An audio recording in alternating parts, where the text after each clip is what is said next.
Hello everyone, नमस्ते again है सबैजनालाई चाहिँ नि अब नमः शिवाय पनि भन्न चाहन्छु अनि शुभ बिहानी पनि।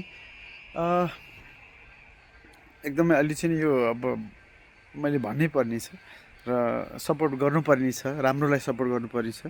अब एउटा एउटा चाहिँ नि आफ्नो दिमाग लगाउने समय आएको छ। हाम्रो आम नेपाली जसले चाहिँ नि देशलाई माया गर्छ, जसले चाहिँ नि आफ्नो होइन आफ्नो ठाउँको चाहिँ नि विकास चाहन्छ, त्यसले चाहिँ नि अहिले एउटा चिज चाहिँ नि बजाउनै पर्ने अवस्था आएको छ। घरमा तपाईँहरूले पूजा गर्नुहुन्छ, बजाउँदाखेरि चाहिँ नि घन्टी बजाउनुहुन्छ। यसपालि चाहिँ नि कृपया म मेरो आफ्नो आफन्त, मेरो साथीभाइ सम्पूर्ण तपाईँ जहाँ हुनुहुन्छ इट डजन्ट म्याटर होइन, please you have to vote for घन्टी होइन। एकचोटि राजसपालाई विश्वास गर्नुहोस्, हामीले धेरैलाई विश्वास गऱ्यौँ होइन। यो देशलाई चाहिँ नि राजाले बनाउनु भयो र चाहिँ नि अहिले हामीले चाहिँ प्रजाले टुटाउँदैछौँ। अब प्रजाले टुटाउने बेला होइन, अब जुटाउने बेला हो। सबैले एकचोटि चाहिँ नि एज अ गुड लिडर हाम्रो बालेन शाह, हाम्रो चाहिँ नि रवि लामी छानेको टिमलाई चाहिँ नि हामीले सबैले जिताउँ एकचोटि, र एकचोटि चान्स दिने जरुरी छ। किनभने नयाँको सोच बेटर हुनसक्छ। उहाँहरूले बाहिरदेखि लिएर आफ्नो चाहिँ गरेर देखाउनु भइसकेका छन् होइन। They can do better.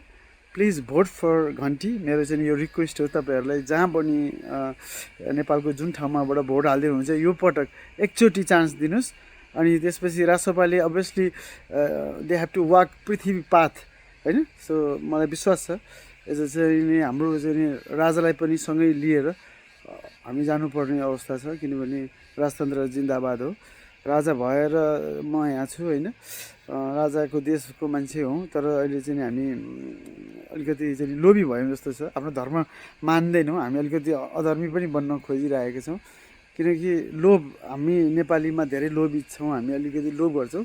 तर मर्नुपर्छ भनेर चाहिँ विश्वास गर्नै पर्छ हाम्रो चाहिँ नि होइन। हामी त ओमकार फ्यामिली हो नि त।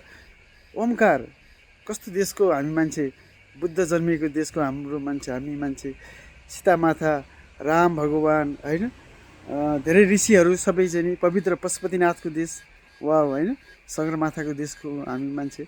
तर हामी अलिकति प्लिज योचोटि अधर्म नगरिदिनुहोस्।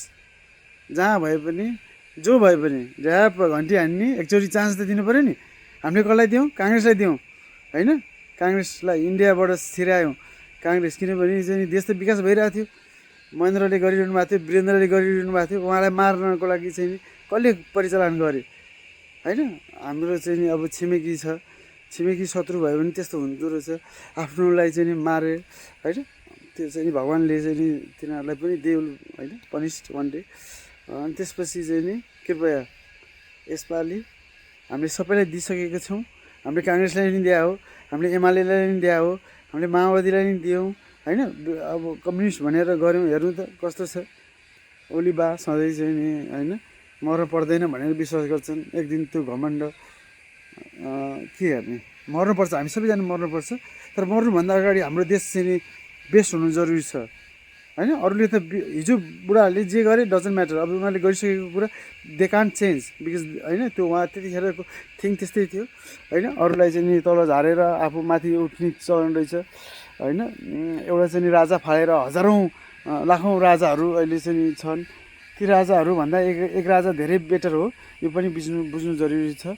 धर्म मान्नु पनि आफ्नो जरुरी छ। एकचोटि अब हामीले चाहिँ नि दिनैपर्छ आफ्नो देश बनाउनको लागि। एकचोटि राजसपालाई दिनुहोस्। अनि फेरि राजसपाले गरेन भने अनि राजसपालाई कारवाही गर्नको लागि संसारभरि छरेर बसेका युवाहरू तयार छन् होइन। त्यसपछि एकचोटि विश्वास गरिदिनुहोस्, ट्याक्क एक्चुअली यो तालमा घन्टीमा हालिदिनुहोस्। तपाईँहरूले चाहिँ नि अर्को चाहिँ नि अब जुन अब अर्को चुनाव आउँछ अर्को 84मा सायद त्यो चाहिँ नि अब यो वडाध्यक्ष मेयरको होइन, त्यो आउँदाखेरि चाहिँ तपाईँलाई जुन मन लागेको छ त्यसलाई दिन सक्नुहुन्छ। तर अहिले चाहिँ नि होइन, एज यो चाहिँ नि यो चाहिँ प्रमुख हो कि अब हामीले चाहिँ नि अलिकति बहुमतले जित्नुपर्ने छ। र चाहिँ नि त्यहाँ केही कमी कमजोरीहरू छन् संविधानमा, भ्रष्टाचारीलाई कारवाही नहुनु पर्ने भन्ने त्यस्ता चाहिँ नि चिजहरू चाहिँ नि संशोधन गरेर यी सबै भ्रष्टाचारीलाई झ्याप जेल हान्यो भने हाम्रो देशलाई चाहिँ नि विकास, हाम्रो पुलिसको चाहिँ नि स्यालेरी बढ्छ, आर्मीको स्यालेरी बढ्छ, हाम्रो चाहिँ नि युवाहरूले त्यहीँ रोजगारी पाउँछन् होइन। विद्युतमा त्यस्तो धनी छौँ हामी, विद्युत उत्पादन गर्न सक्छौँ। योचोटि टुरिज्म हाम्रो सबै गर्न सक्ने भनेको लिडरसिप भनेको अहिलेको बालेन सरकार, राजसपा सरकार, रवि लामिछाने सरकार होइन। अहिले जस्ट बिलिभ वान टिम राजसपा। मेरो रिक्वेस्ट, अब पहिला हामीले धेरैलाई गऱ्यौँ होइन, आफ्नै राजालाई त हामीले चाहिँ नि त्यस्तो दुःख दियौँ होइन, आफ्नो अधर्म गऱ्यौँ, आफूले बन्चाएर हानेनौँ। हिजो चाहिँ नि 18जना मर्दाखेरि राजाले छोड्नु भएको होइन। अहिले हेर्नु त त्यो केपी ओली कति हुँदाखेरि अहिले फेरि यो चाहिँ नि फेरि एकचोटि चाहिँ नि यो अदालतमा धाएर फेरि यो बिउताउन कोसिस गरिरहेको छ। अनि यो हेर्नुहोस् त, मर्ने बेलामा हरियो काँक्रो, त्यसपछि यो के हेर्ने। त्यही भएर चाहिँ एकचोटि सत्यको लागि यदि चाहिँ नि मर्नु छ, यदि तपाईँ मर्नुहुन्छ भने, अरू त म भन्दिनँ, तपाईँ यदि मर्नुहुन्छ भने आफ्नो चाहिँ नि केही धर्म छ, त्यो धर्मलाई मानेर कृपया आफ्नो धर्मको लागि यसचोटि भोट हाल्नुहोस्। अब यही भन्दै र अर्को चाहिँ नि पनि भन्नै पर्छ, जहाँ भए पनि यस्तो आफ्नो यो देशको उत्पादन पनि र भेरी अर्ग्यानिक पनि हो यो, यस्तो चिजहरू पनि लगाउँ। अनि पृथ्वी पथ, सबैभन्दा मेन भनेको टपिक भनेको Prithvi Path. By following lord Buddha, peace, love and truth, we can develop our nation. जय नेपाल।